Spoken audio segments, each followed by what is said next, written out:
You asked, how to divide 104,040 by 18 using the long division method. 1 is too small. 10 is too small. Use 104. 104 divided by 18 equals 5. 5 times 18 equals 90. 104 minus 90 equals 14. Bring down 0, making 140. 140 divided by 18 equals 7. 7 times 18 equals 126. 140 minus 126 equals 14.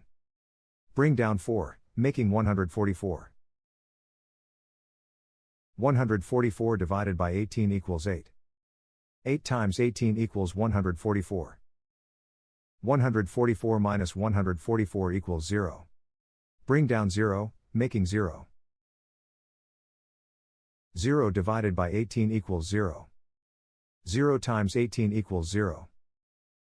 0 minus 0 equals 0. The remainder is 0. The final result is 5,780.